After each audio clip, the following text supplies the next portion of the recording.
Good morning. This is Father Stephen Kelly from St. John's Church in Detroit. We're continuing our series of daily morning meditations, where we generally look at one or another of the lessons that are assigned for morning or evening prayer, what is known as the daily office lectionary. Let's take a look today for Thursday at the lesson that's assigned from the letter of Paul to the Colossians. Now, yesterday we talked about Deuteronomy and we talked about the various commandments and the ordinances that the people of Israel were to keep in thanksgiving for their freedom from the bondage of slavery. Today, Paul talks about the fact that we are now freed from the ordinances, but not the way in which we should live according to God's precepts.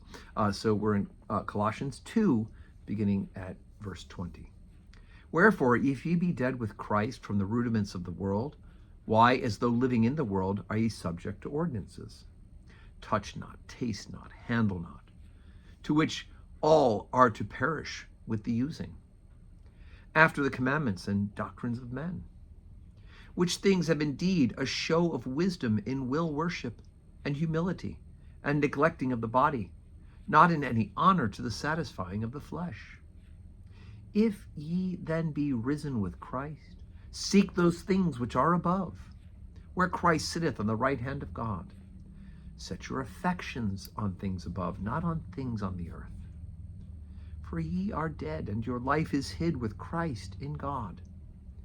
When Christ, who is our life, shall appear, then shall ye also appear with him in glory. Mortify therefore your members which are upon earth, fornication, uncleanness, inordinate affections, evil concupiscence, and covetousness, which is idolatry. For which things' sake the wrath of God cometh on the children of disobedience, in the which ye also walked sometime when ye lived in them. But now ye also put off all these: anger, wrath, malice, blasphemy, filthy communication out of your mouth. Lie not one to another, seeing that ye have put off the old man with the deeds, and have put on the new man, which is renewed in knowledge after the image of him that created him, where there is neither Jew nor Greek, circumcision nor uncircumcision, barbarian, Scythian, bond nor free, but Christ is all and in all. Okay, so he starts out, he says, look, you don't need to follow the ordinances, the touch not, taste not, handle not, right? There are all those rules, the parsing of rules of God for cleanliness in the original covenant, the people of the Old Testament, the Jews of the original times, and they keep many of those rules to this day. You don't have to be subject to this anymore. The commandments, of course, are true and good. The 10 Commandments are still binding. But these little ordinances of food and cleaning plates and cups and all that sort of stuff has passed away. And in fact, he says that what you should do is be looking above, right?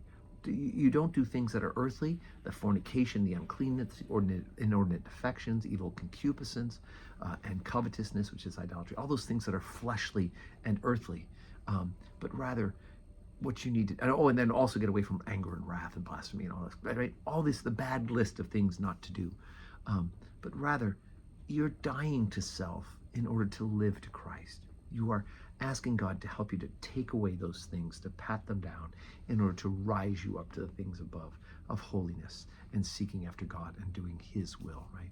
Lie not one to another, seeing you've put off the old man with the deeds, right? Be done with that kind of a life. Rather, learn how to live with one another, with Jesus at the center of all of those relationships, right? You've put on the new man, I hope, which is renewed in knowledge after the image of him, the goodness of God.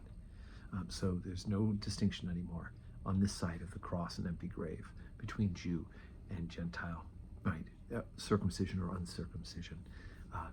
We're all free, and we are all one who follow Jesus Christ as Lord.